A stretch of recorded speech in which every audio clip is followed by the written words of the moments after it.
Madame, Monsieur, bonsoir. Éducation financière, l'affaire de tous, c'est le débat d'Éco-Débat ce soir. Mais avant, voici l'édito. En affaires ou à la maison, bien gérer ses finances est le secret de la réussite. Bien que le monde de la finance peut sembler limité aux analystes et spécialistes avertis, la connaissance financière est pourtant relative à tout ce qui a trait à la vie d'adulte et elle doit par conséquent être inculquée dès le plus jeune âge. Pour résumer, ce que vos enfants ignorent de l'argent leur en coûtera à l'avenir. Et la croyance populaire qui prétend que les riches sont financièrement instruits, faux. Car sur le coup d'une mauvaise décision financière, un placement irréfléchi ou des folies dépensières, voilà que le patrimoine s'écroule tel un château de cartes et c'est votre château que vous devrez mettre sur le marché pour sauver les meubles. La connaissance financière nous concerne tous, quelle que soit la bourse. Des agents bancaires ou financiers peu scrupuleux peuvent profiter de la mauvaise connaissance financière de leurs clients pour leur vendre des produits qui ne leur conviennent pas ou tout simplement leur cacher des informations pertinentes. Et beaucoup sont tombés dans ce piège que l'on vous vend souvent comme salvateur à vos petits soucis financiers. La connaissance s'acquiert par l'expérience, tout le reste n'est qu'information, disait un certain Albert Einstein, père de la théorie de la relativité. J'ajouterai que la relativité est tout aussi applicable sur sa citation.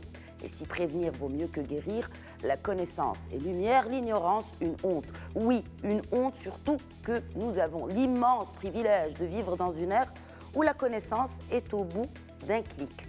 Des pays tels que le Brésil, le Canada ou le Chili ont adopté des stratégies nationales d'éducation financière. Et si dans d'autres contrées, grâce à des stratégies cette fois personnelles, notamment d'épargne, les frugalistes se permettent le luxe de prendre leur retraite à 30 ou 40 ans.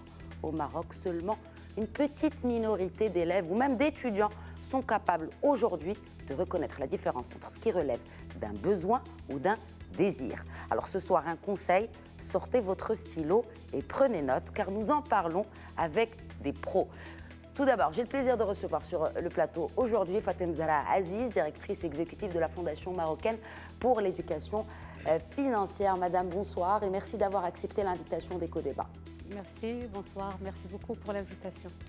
Et puisqu'on parle éducation, j'ai également le plaisir de recevoir sur le plateau Abdelrahman Hello, expert en éducation et en finance participative. Bonsoir Monsieur Hello. Bonsoir à vous et à vos téléspectateurs. Et bienvenue merci pour encore votre invitation. Bienvenue Monsieur. Également sur le plateau d'Éco-Débat ce soir, une joie de recevoir ce spécialiste des marchés financiers et ex-journaliste, Wadi Edrissi. Bonsoir. Bonsoir. Et bienvenue à vous aussi. C'est moi qui vous remercie. Alors, donc, l'événement, ce mois de mars, c'est cette 8e édition des Journées de la finance pour les enfants et les jeunes. Donc, ça se tient du 25 au 31 mars. Fatem Zahra Aziz, vous êtes à la tête, donc, en tout cas, directrice exécutive de la Fondation marocaine pour l'éducation financière. 8e édition de ces journées. Alors, quel bilan de ces 8 éditions, en tout cas des 7 et la 8e qui s'annonce? Écoutez, d'abord, peut-être un petit mot sur la Fondation.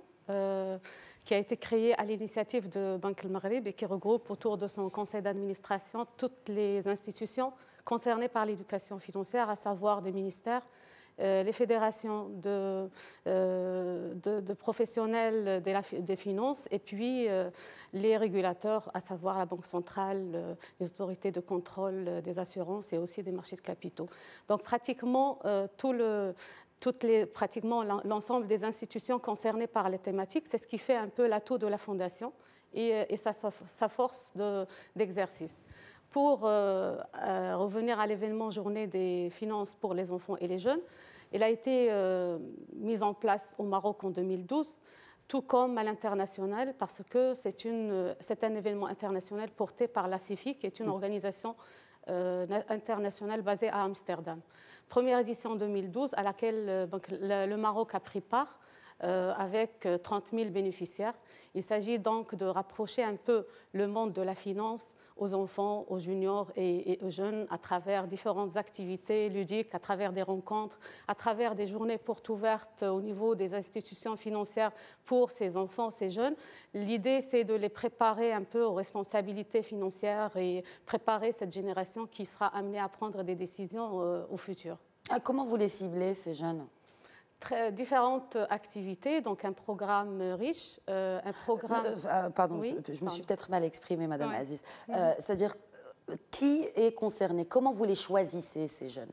Alors, il s'agit au fait d'un travail avec tout l'écosystème, particulièrement avec le ministère de l'Éducation nationale, mais également toutes les autres parties prenantes. Nous avons intégré tout récemment, à partir de l'année dernière, la formation professionnelle à travers le ministère de l'Artisanat, mais également l'OFPPT. Nous avons intégré cette année, nous comptons intégrer l'université, les écoles supérieures. Et donc, avec le ministère de l'Éducation nationale, c'est une cartographie qui est établie sur tout le royaume. Nous touchons donc les villages, les villes, toutes les régions, les parties les plus enclavées. 30% des bénéficiaires en 2017 étaient du monde rural, donc c'est une fierté pour nous. Certainement, certainement. Comme ça, personne n'est finalement exclu pour mieux apprendre et connaître mieux la finance. Abdelrahmane Hlou, puisqu'on parle d'éducation, je veux juste rappeler que le Maroc ne figure toujours pas dans le classement PISA de l'OCDE. En tout cas, pour nos téléspectateurs, ce programme international pour le suivi des acquis des étudiants, il s'agit donc de ce PISA. L'analphabétisme financier y est inclus. À l'école marocaine aujourd'hui, est-il une matière qui se rapproche un tant soit peu à l'éducation financière? Est-ce qu'on peut dire qu'il y a une matière qui, dans son programme, inclut cette éducation financière, selon vous?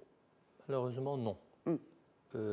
Au primaire et au collège, c'est une absence magistrale des curricula.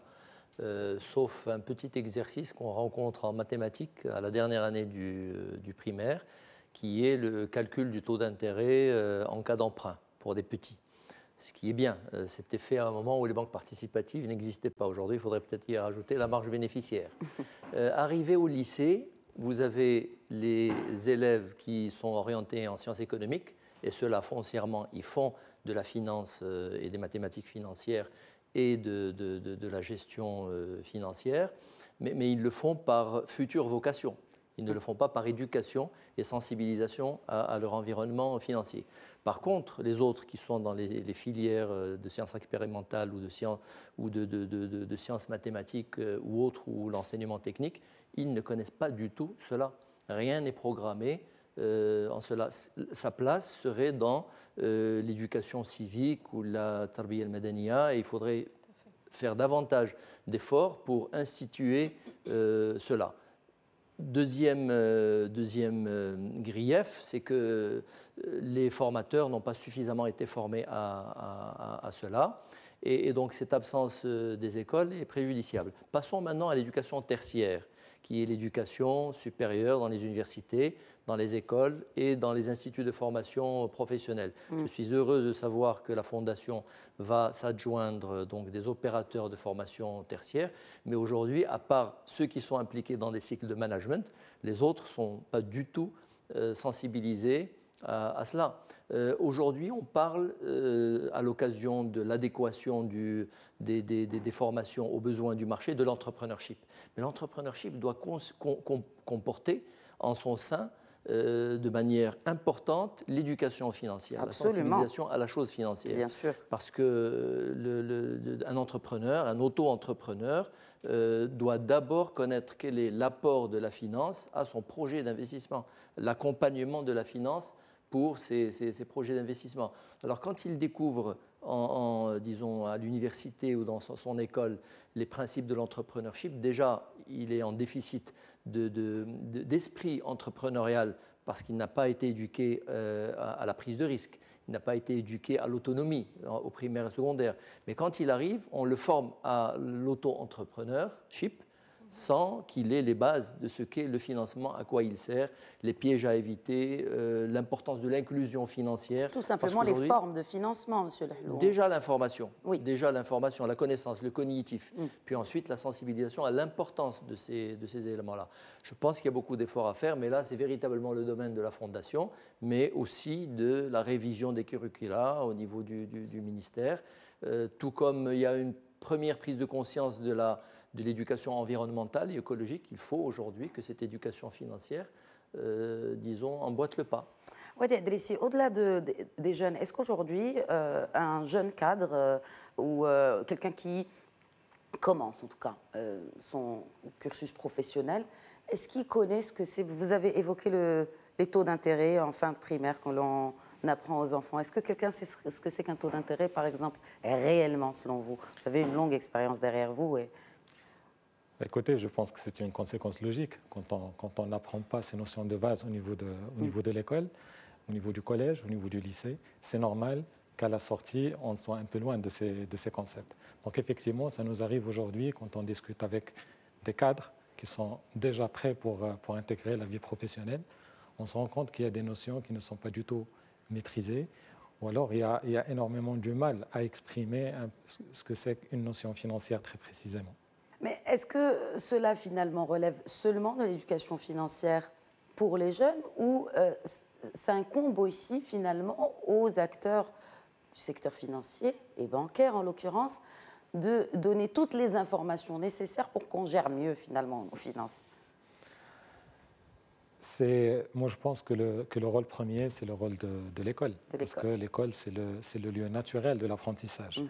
Et sans vouloir faire un jeu de mots, à l'école, on prend pour argent comptant tout ce qu'on dit, puisqu'on parle aujourd'hui d'argent.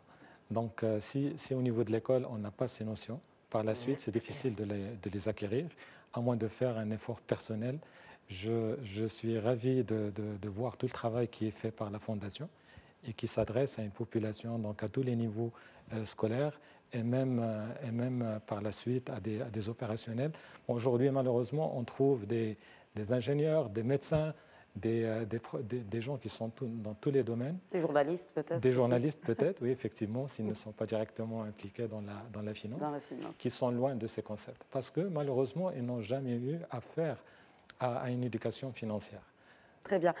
Qu'en est-il, Fatem Zahra Aziz, des parents, du rôle des parents?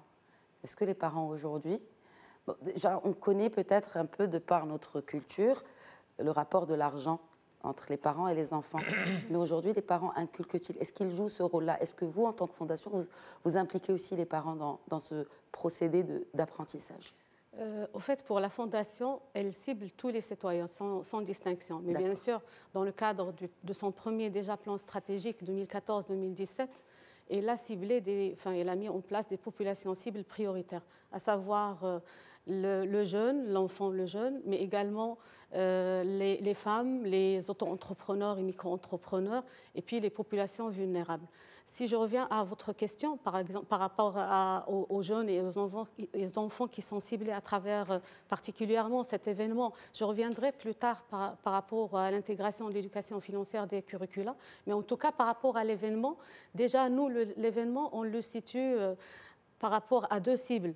La cible enfants et jeunes, mais également tout l'écosystème ou les cibles indirectes, c'est-à-dire l'enseignant, l'école, l'administration de l'école, mais également la famille, les parents. C'est-à-dire à travers l'enfant, à travers ses goodies, à travers ses livrets, à travers ces séances de sensibilisation qui sont faites, nous voulons créer un peu le buzz et faire parler les gens de l'éducation financière par les enfants, mais pour les enfants, mais également pour les grands, parce qu'elle concerne effectivement, comme ça a été dit par les collègues, elle concerne tout le monde.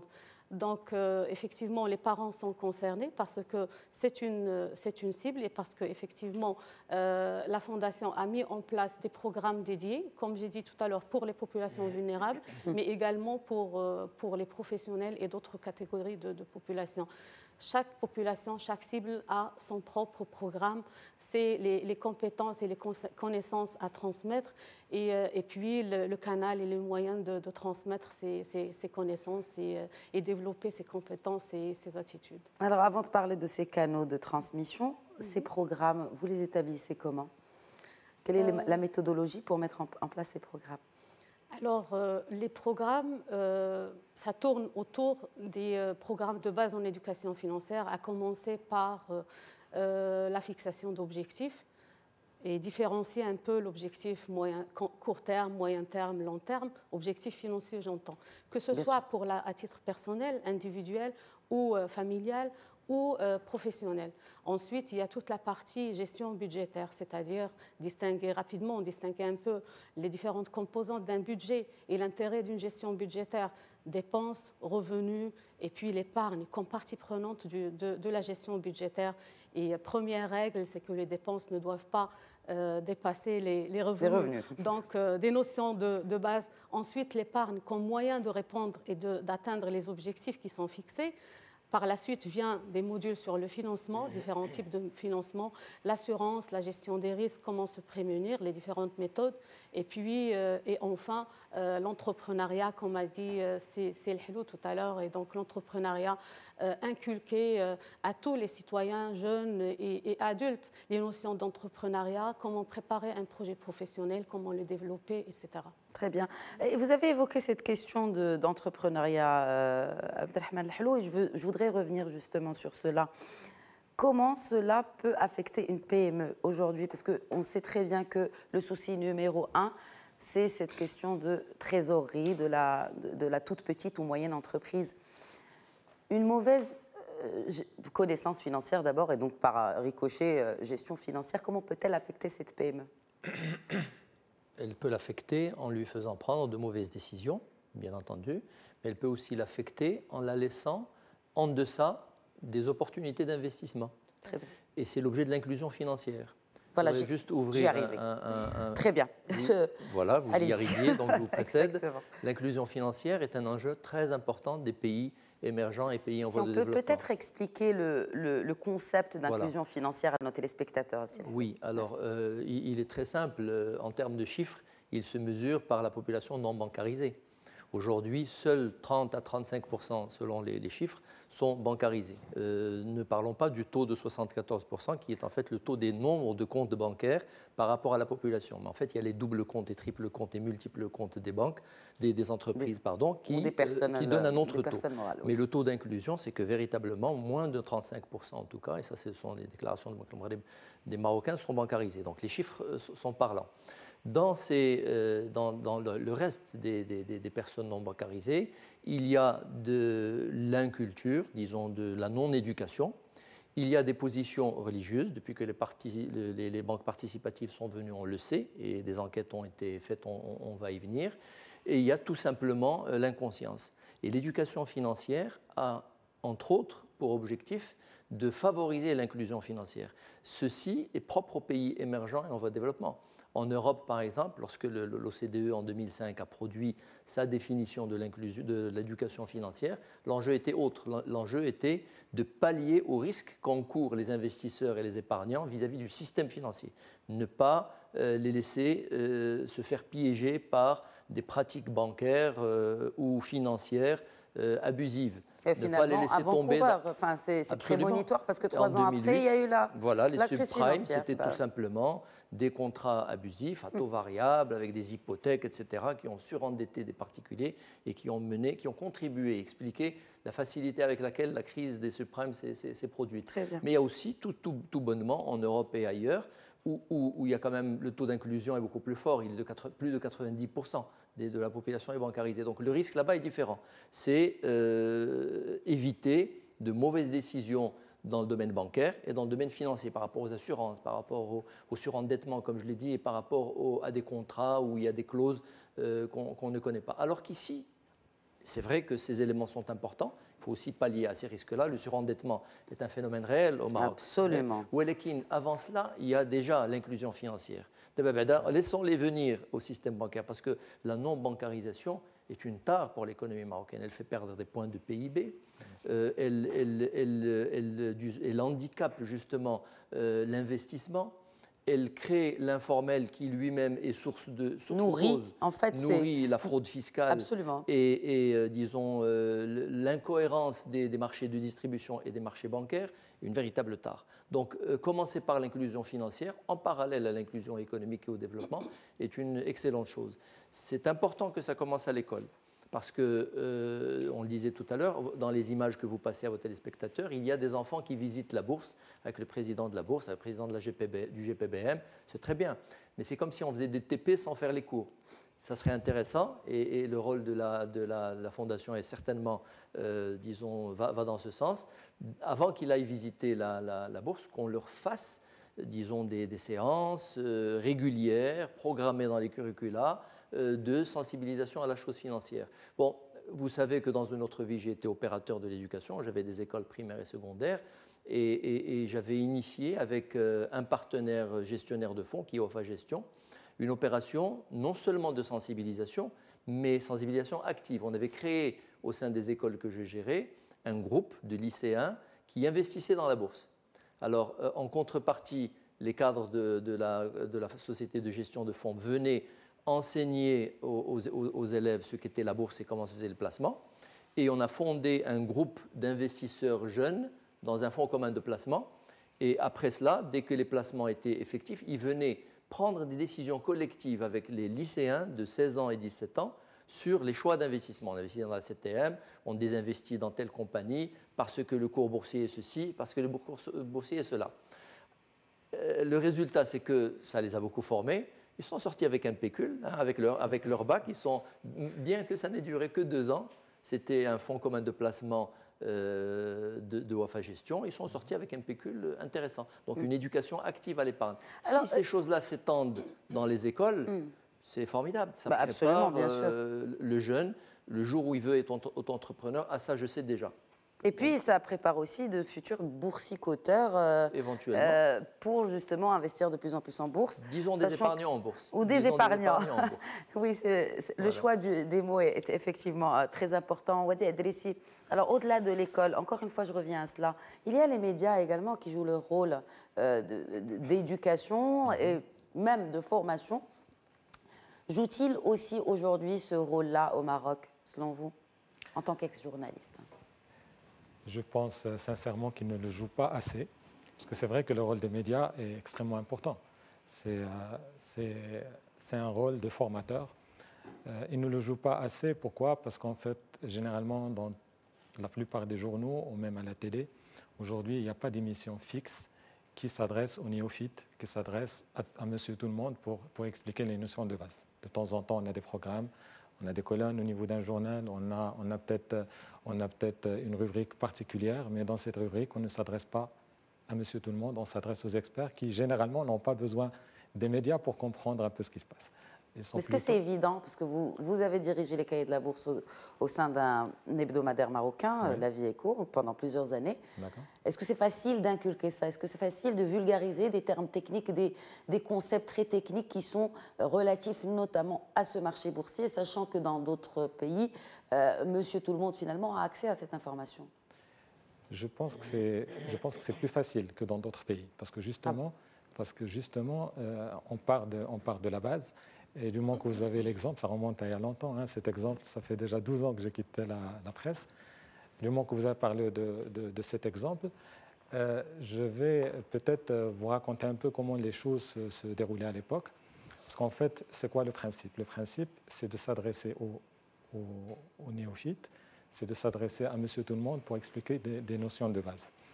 Alors, on peut partir d'une notion simple et essayer de l'expliquer sur plusieurs articles. Donc ça peut être une série. Comment on peut se focaliser sur on va dire une série un peu plus longue et expliquer plusieurs notions. Je me rappelle qu'à l'époque, on avait lancé le guide de la bourse. Donc c'était très simple. Sur une durée d'1 an, pendant chaque semaine, on traitait un thème spécifique. Donc c'était un thème qui était plus ou moins accessible. Donc, qu'est-ce que les obligations? C'est quoi la bourse? C'est quoi une action? C'est quoi une obligation? C'est quoi un OPCVM? Comment investir en bourse? Quelles sont les règles, etc. Donc c'était pendant 52 semaines. Et puis à la fin de ces 52 semaines, on a rassemblé ça dans un guide qu'on a appelé à l'époque le guide de la bourse et qui a été distribué gratuitement avec le journal de la semaine. Et je me rappelle très bien de cette période parce qu'il y avait une demande extraordinaire sur ce guide, tellement importante qu'en fait qu'on a dû lancer une deuxième édition et elle a été distribuée dans le journal de la semaine d'après. On avait reçu également des demandes de la part des écoles, de la part de banques, de la part d'universités sur cet outil. La vérité, je ne mesurais pas l'importance de... Voilà, en fait, c'était effectivement la démonstration que le besoin était là. Et pourtant, le besoin est clairement là. Pardon ? C'est à rééditer alors. C'est à rééditer, surtout qu'on le voit, la bourse de Casablanca a du mal à retrouver ses années de faste et notamment juste à attirer même s'il y a eu quelques actions, notamment cette caravane de la bourse qui a été organisée, mais nous n'avons pas vraiment réellement senti les résultats de cette caravane de la bourse qui a été organisée par la Bourse de Casablanca pour justement attirer plus d'entreprises à intégrer cette place boursière, mais aussi à attirer plus d'épargnants et d'investisseurs pour investir en bourse. Je vous propose, Madame et Messieurs, de reprendre cette discussion juste après cette courte pause. Nous reviendrons au débat. Merci de rester avec nous.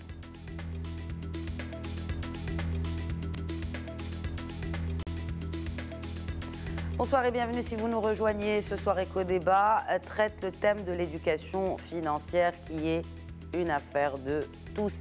Avant la pause, nous traitions de cette question du rôle des médias dans l'éducation financière des citoyens marocains. Il y a également eu cette question sur l'inclusion financière. Pendant la pause, Fatem Zahra Aziz a voulu réagir par rapport à ce qui a été évoqué par Abdelrahman Hlou. Allez-y, madame. Oui, alors juste, j'ajouterai par rapport à ce qui a été dit par M. Hlou qu'effectivement l'éducation financière a été identifiée comme levier principal pour la mise en œuvre de la stratégie nationale d'inclusion financière annoncée tout dernièrement au Maroc. C'est un levier qui va permettre de développer les compétences et assurer un bien-être de tous les citoyens à travers différents programmes d'éducation financière, sachant que l'inclusion financière, ça s'adresse à tous les citoyens, notamment dans les pays émergents, et vise particulièrement donc à l'autonomisation financière et économique des citoyens, notamment les populations vulnérables, vise également à assurer un bien-être et à permettre à ces populations de pouvoir choisir les services financiers qui répondent à leurs besoins et qui sont en adéquation avec leurs possibilités et opportunités, leur permettre justement des opportunités des opportunités économiques et financières qui s'offrent à ces populations-là. Abdelrahman Hlou, selon vous, quel est aujourd'hui, vous avez évoqué cette question d'épargne et de placement financier. Est-ce qu'aujourd'hui, on ne reste pas un peu cloisonné dans cette idée que le meilleur placement financier reste l'immobilier? Oui, mais à certaines conditions, lesquelles?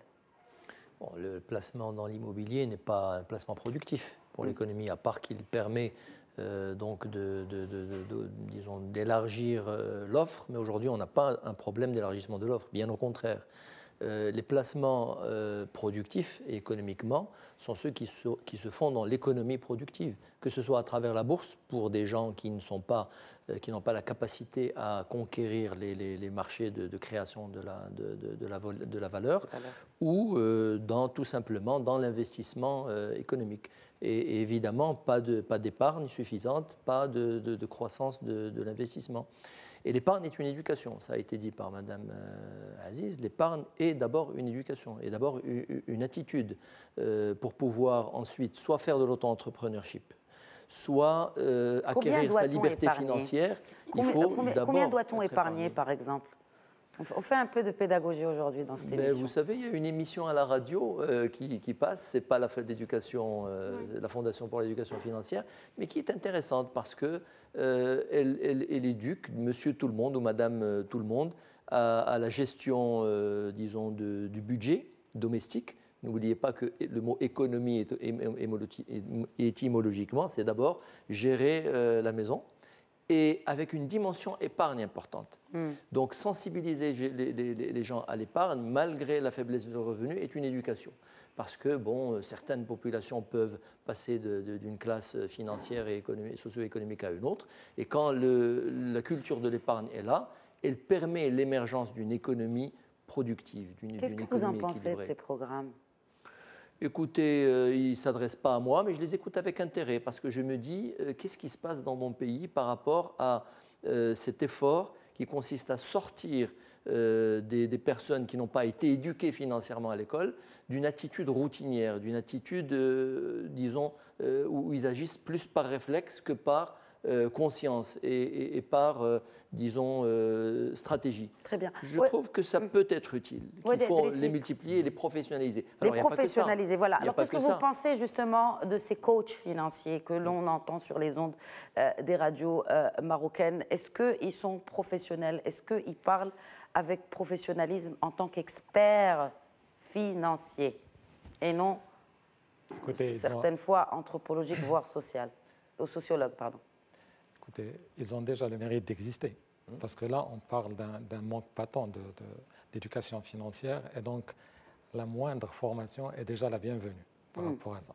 Maintenant, dans le détail, c'est clair, quand on s'adresse à une population large, on ne peut pas être très précis et spécifique par rapport à une problématique bien définie. Vous avez parlé tout à l'heure combien on doit épargner, quel pourcentage des revenus. Il n'y a pas de pourcentage des revenus, on parle de 12%, de 15% de ces revenus, etc. Mais ce n'est pas un taux qu'on peut appliquer à tout le monde. Mais déjà, le fait de donner un pourcentage comme ça, c'est une orientation. Et donc, ces experts qui sont au niveau des radios, qui sont au niveau des émissions de télé et parfois sur les colonnes des journaux, apportent une information qui est utile, il trouvera preneur. Et je pense que les lecteurs ou les auditeurs de ce genre d'informations trouveront déjà, apprendront quand même quelque chose qui va les aider à mieux gérer leurs finances. Par contre, si vous permettez, le induire en erreur parfois s'ils donnent une mauvaise information. Écoutez, si ce ne sont pas réellement des experts. Ça ne vole pas très haut parce que l'objectif, c'est de toucher le maximum. Par contre, le prolongement et la prolongation sur le plan du caractère intellectuel de cela, c'est les clips qui sont produits par la Fondation. C'est l'application qui est aujourd'hui disponible pour gérer son épargne. Misaniati qui veut dire mon budget. Voilà, c'est déjà un peu plus professionnel, mais automatiquement plus restreint, moins populaire si j'ose dire. Mais je pense qu'il faut, dans le stade de développement de l'éducation financière chez nous et de l'état de conscience de l'éducation financière, il faut taper partout. Il faut agir à tous les niveaux, jusqu'à peut-être un jour arriver à la situation des pays occidentaux où aujourd'hui on ne parle plus d'inclusion, on parle de prévention des risques et on parle de perfectionnement et d'optimisation du comportement financier du citoyen. On parle de formateurs, alors il est clairement question, n'est-ce pas, dans le programme de la Fondation pour l'éducation financière, de former les jeunes, les moins jeunes, à mieux connaître justement cette question financière. Mais comment ces formateurs sont-ils formés ?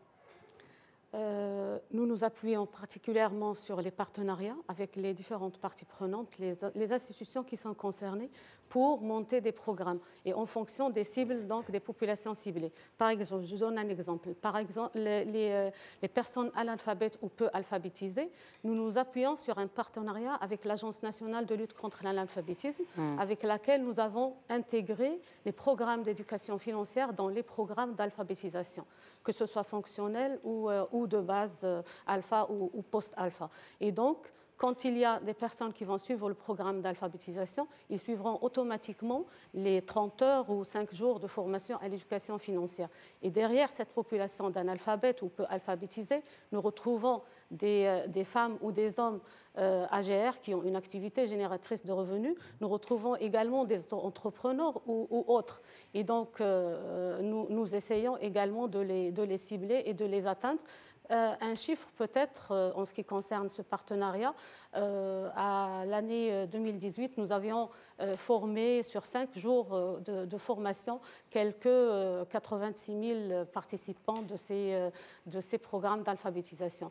Nous appuyons également sur d'autres partenariats avec l'artisanat.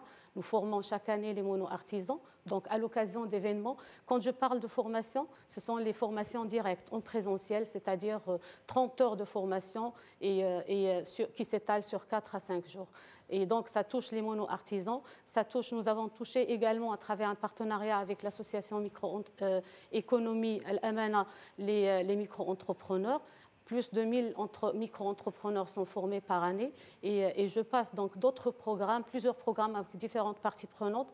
Justement, nous diversifions les partenariats pour pouvoir toucher les cibles prioritaires et puis nous essayons également de produire des programmes et des formes et des canaux qui répondent aux besoins réels de cette population. C'est-à-dire on n'a pas besoin de former au financement des personnes qui n'ont pas besoin, en tout cas immédiatement, de financement. On les forme sur la gestion budgétaire pour commencer, sur l'épargne, sur comment programmer et planifier un projet, etc. Très bien. Mais comment cela se fait-il qu'aujourd'hui, encore une fois, je reviens à ces jeunes étudiants qui commencent leur vie professionnelle, qui ne savent même pas lire un bulletin de paye? Wadi Idrissi. C'est quand même un peu grave, non?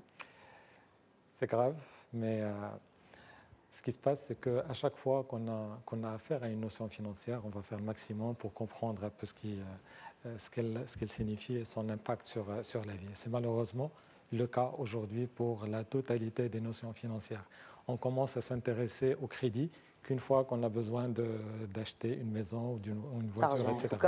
On commence à parler d'assurance une fois qu'on commence à sentir des risques autour de nous et puis voilà, on a besoin de nous assurer. On commence à parler d'épargne, on commence à parler d'investissement boursier, etc. une fois qu'on sent véritablement ce besoin.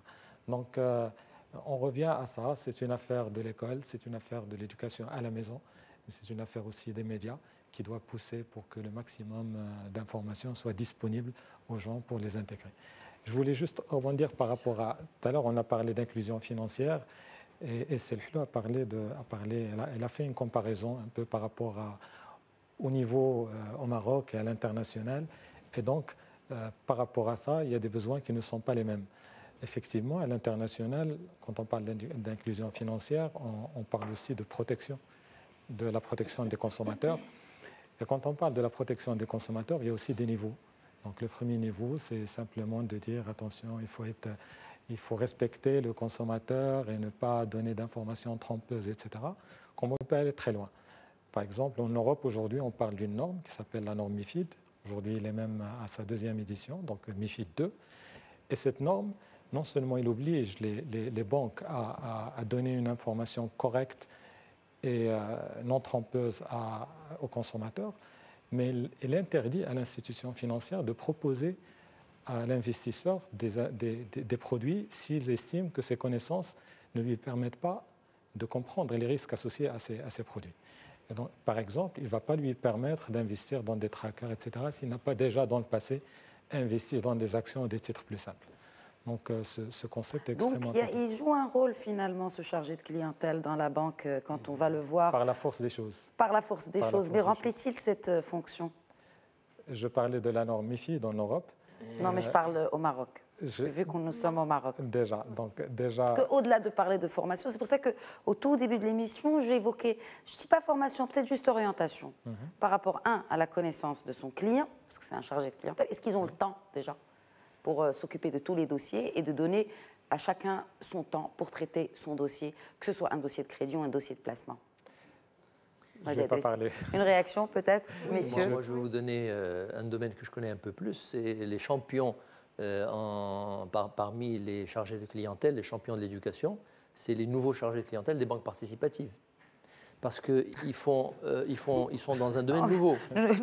Nous ne faisons pas de publicité, ni de...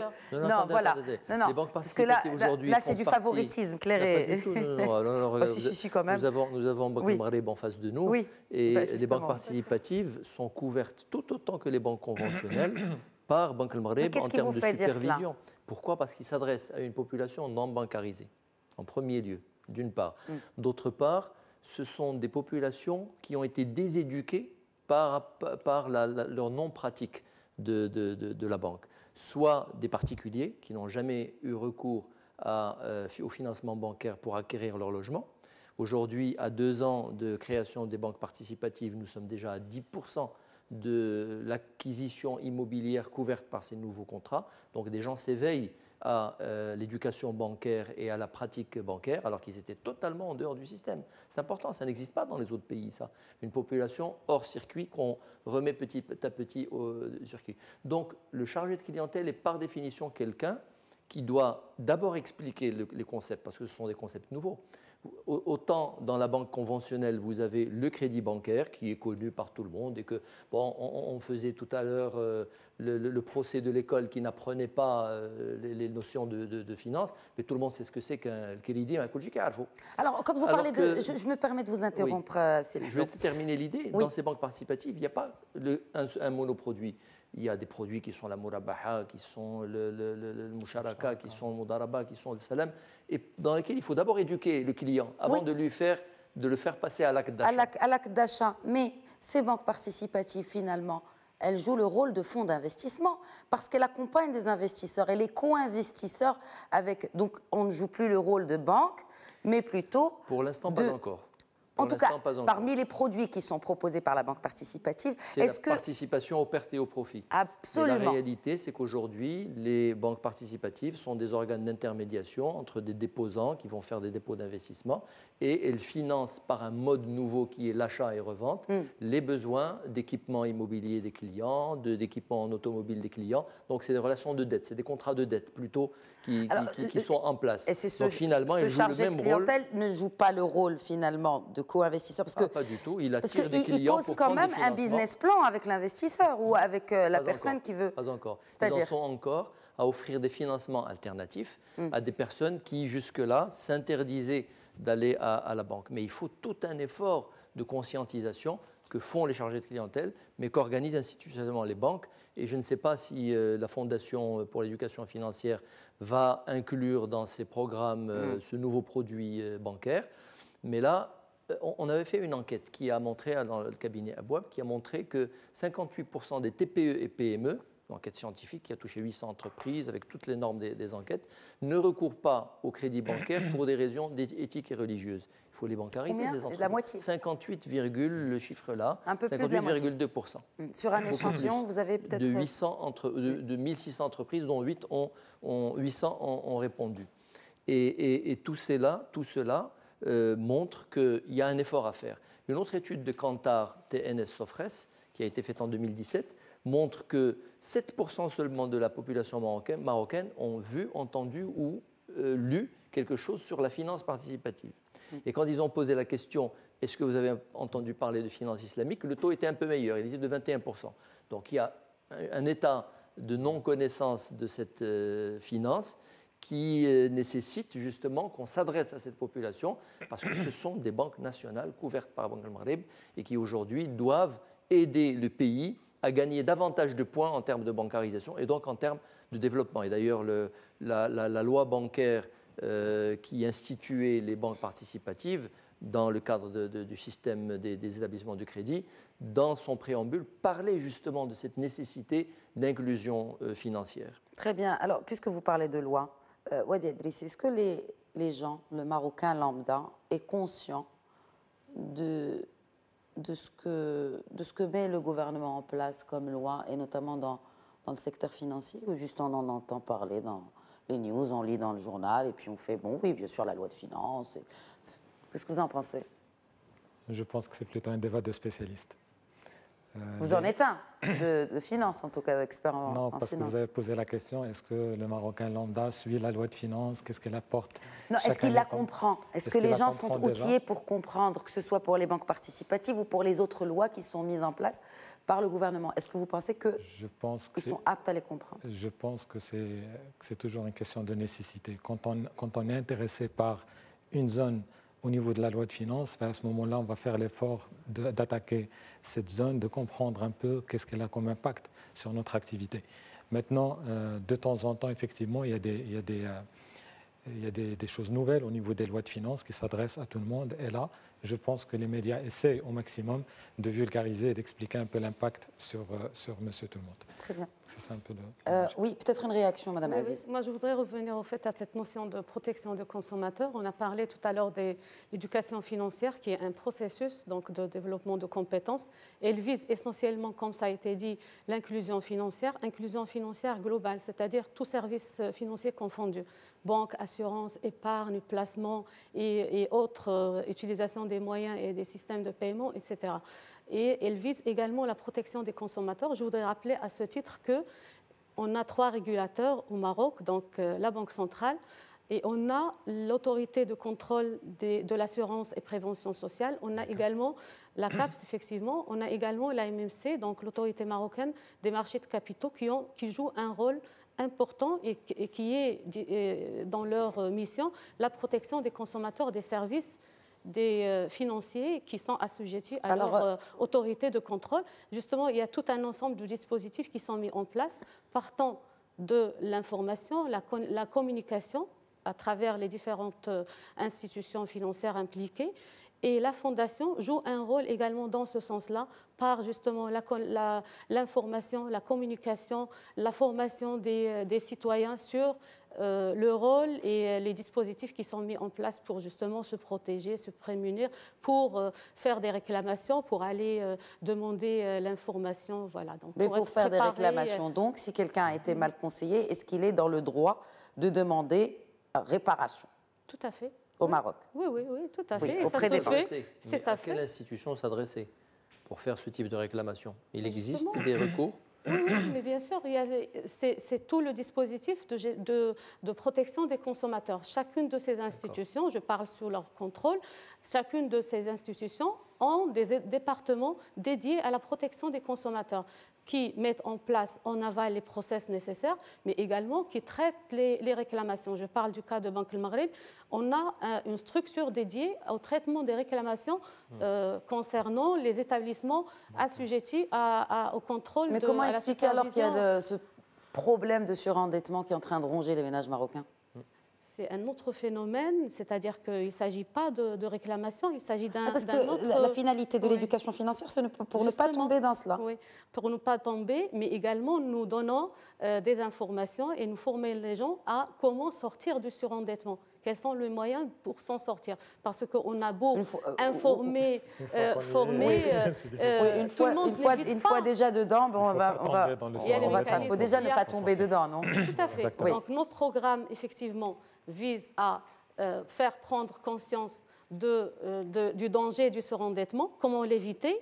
Mais si on y est, parce que c'est des choses qui arrivent un peu partout dans le monde, même dans les pays les plus avancés, si on est dans le surendettement, comment s'en sortir? Quels sont les mécanismes qui peuvent s'offrir aux citoyens, à l'entrepreneur, justement, pour sortir du surendettement? Ce n'est pas une fin en soi. Avant cela, comment ne pas y tomber dans le surendettement? C'est cela, absolument. Aujourd'hui, dans le manque d'information financière, il est quand même regrettable que cette affaire de quotité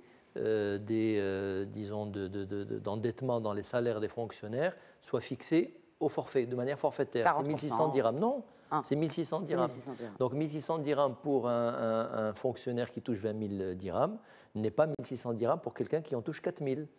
Et donc, il se dit, bon, je suis dans le cadre de la loi, la banque a vérifié mon dossier, il est bancable, il est recevable, ils retiennent les 1600 dirhams pour pouvoir vivre et le reste va en endettement. Et c'est la plongée vers le surendettement. Et là, donc, il faut de la prévention aussi par rapport à cela. Bon, les banques se protègent parce qu'elles n'ont pas envie de traîner des casseroles et des dossiers de personnes surendettées. Mais bon, quelque part, quand elles sont dans le cadre de la loi et qu'il y a peut-être d'autres sûretés, elles peuvent avancer dans ce domaine-là. Et il faut que des institutions comme cela puissent protéger le citoyen, principalement le fonctionnaire, contre cela. Moi, d'adresser une réaction. Je reviens à ce qui a été dit, et notamment au rôle des chargés de clientèle dans le cadre de cette notion de surendettement. Effectivement, il y a un rôle qui est joué, en fait, il y a un équilibre à trouver entre donner de la formation, donc de l'éducation financière d'un côté, et de l'autre côté, les objectifs. Quand c'est banqué, la course aux chiffres, ce ne sont pas nécessairement des objectifs qui se croisent. Donc voilà. C'est ça. Et donc du coup, on a tendance à proposer des services, à convaincre la personne pour qu'il prenne ces services, etc. Et par la suite, il y a au niveau de la banque un département des risques qui va s'occuper de ce dossier. Et donc c'est à lui de décider est-ce que finalement on va accorder un crédit ou pas à cette personne. Et puis c'est comme ça que ça commence et finalement, donc, si les choses ne se font pas dans les règles de l'art, on se retrouve avec un surendettement. Et on se retrouve avec un surendettement, avec une méconnaissance financière. Il est clair que non seulement le ménage est touché, mais par ricochet, l'économie également, et donc le chômage. Bref, en tout cas, on l'a bien compris pendant ces 52 minutes, la connaissance financière, l'éducation financière est juste importante, essentielle, pour qu'on ait des citoyens qui soient responsables pour gérer leur budget, mais aussi des entrepreneurs à même de mettre en place une gestion financière pérenne pour leurs entreprises. Madame Aziz Sidrissi et Silhlou, merci beaucoup d'avoir répondu à l'invitation d'Eco-Débat et de nous avoir enrichi ce débat. Merci. Merci à vous. Merci à tous de nous avoir suivis. Très bonne suite des programmes sur Médien TV. Médien TV Afrique, je vous retrouve la semaine prochaine pour un nouveau numéro d'Éco Débat. D'ici là, très bonne semaine à tous.